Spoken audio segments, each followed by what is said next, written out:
and welcome to the Star Wars Outlaws official gameplay walkthrough breakdown. I'm Chastity Vicencio with Ubisoft News, and I'm joined by Narrative Director Navid Khavari, Creative Director Julian Gerighty, and Game Director Mathias Karlson, who are going to give us more information about what we saw in the gameplay walkthrough. Here we go.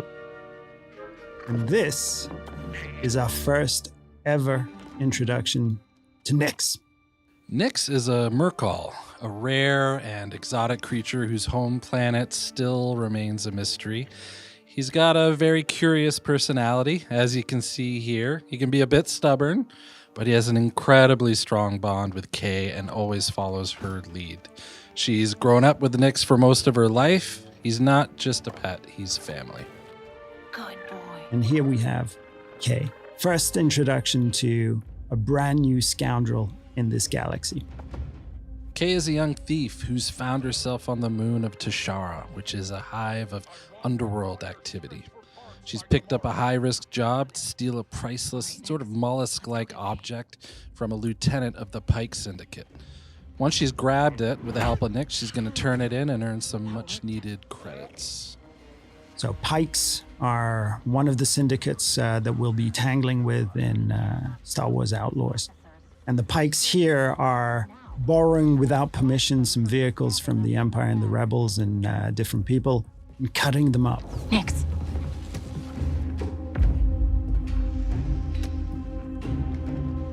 Hit that button. Nix is more than just a lovable and fierce companion. Nix is a whole bag of tricks in and of himself. You saw him push that button from a distance. He can distract guards. He can attack on command. He can help you with puzzles. He can help you discover secrets as well.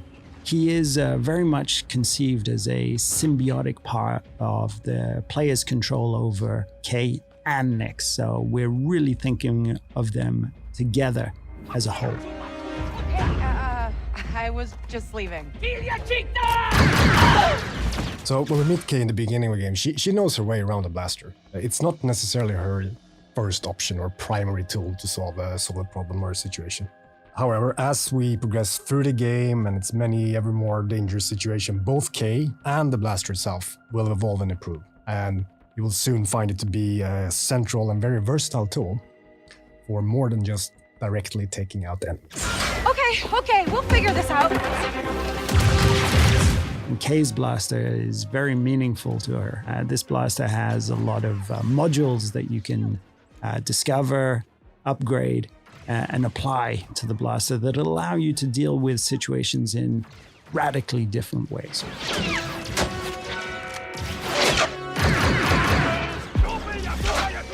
Hey, Nix! So here I think we have a very good example of the type of role Nix can play, even in something like a full-on firefight, where that enemy that we took down dropped the gun that he was just about to shoot you with. Nix can, slink down and retrieve that weapon for you. Let's try this out.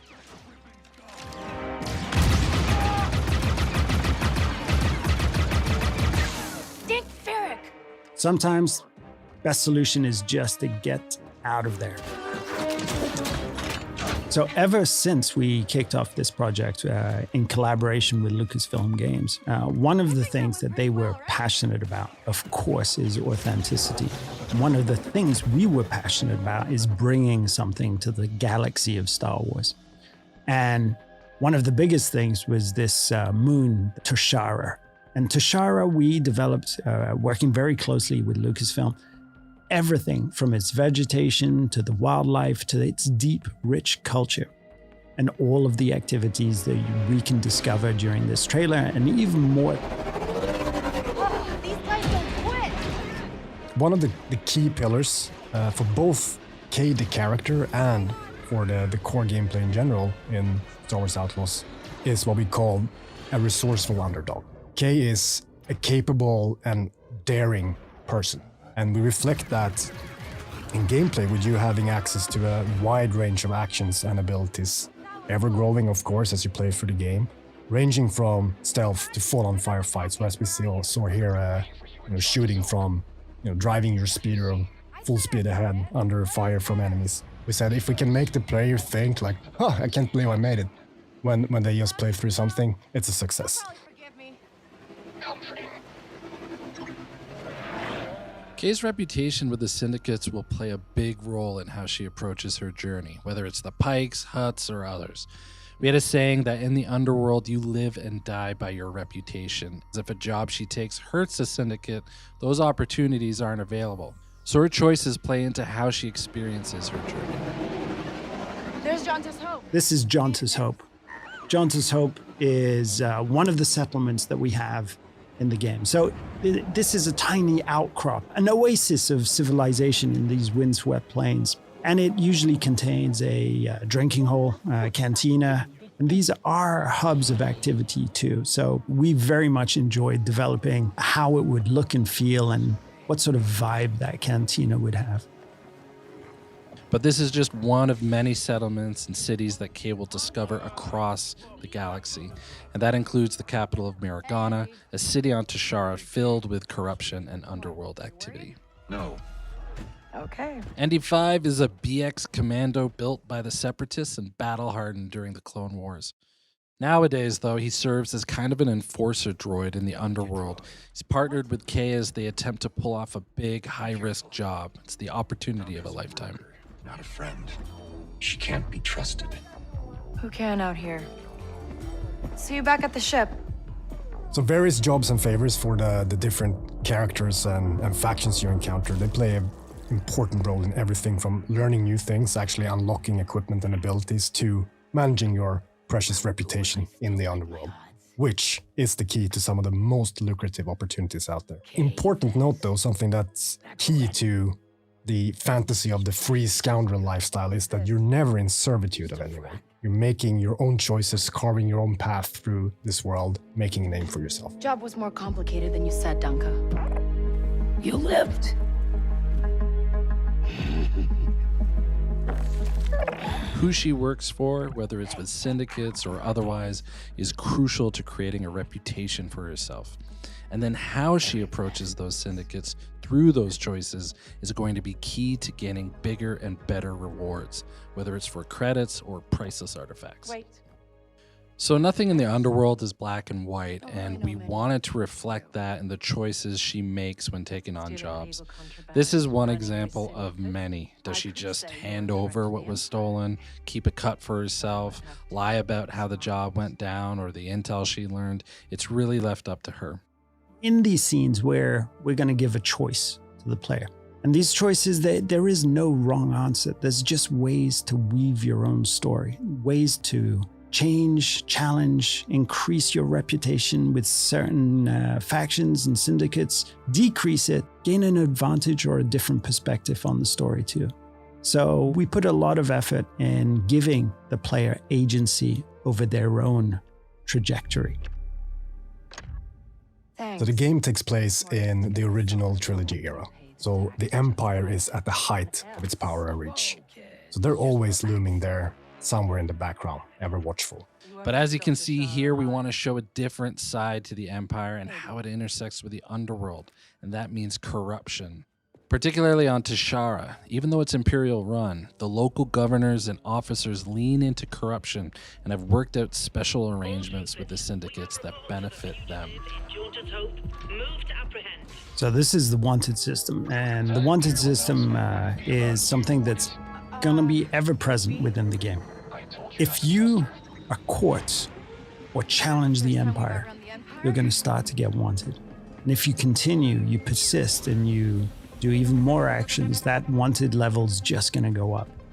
At the highest levels, the Empire will throw a huge amount of resistance and forces in your way. So that's something that you can play around with, but you're best off trying to avoid as much as possible. Very important for us in this experience is that there will always be some way for you to de-escalate or escape.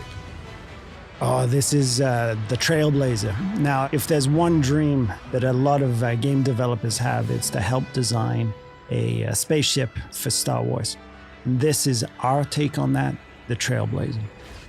The Trailblazer is an EML 850 light freighter from the Republic era, but to Kay, this is home. And if you're a scoundrel traveling throughout the galaxy, the first thing you need is a ship. And for Kay, there's none better than the Trailblazer. So now we're in space. And, one of the things that was very precious to us is having this seamless experience of going on foot to your speeder, to your spaceship, out of the atmosphere and into space. And space is a dangerous place, but it's a place full of opportunities too. So we'll be using it for combat, both on an intimate dogfighting level, an epic level with bigger ships, but also for discovery, exploration, and special surprises. Let's jump! It's important to hit those classic, iconic notes of Star Wars to remind players of the era that they're playing in, and the fact that the galaxy is something that is wide, diverse, but iconic at the same time. One of the things that is important for us is that every planet that you will visit in this adventure has a distinct profile. Not just a very bespoke story, but also wildlife, an ecosystem, and situations that really radically change from location to location. And space is just another part of that. So we're trying to develop distinct profiles for every single orbital region. We knew from the start when we sat down thinking about this game that we wanted to offer that full seamless experience. Sitting in a cantina, in a city on a planet's surface, jumping on your own speeder, driving to your own ship, and as we just saw, seamlessly flying into space is something that we are incredibly pleased and happy and excited that we're able to actually offer. We really enjoyed making this, and we can't wait for you to experience a new Star Wars adventure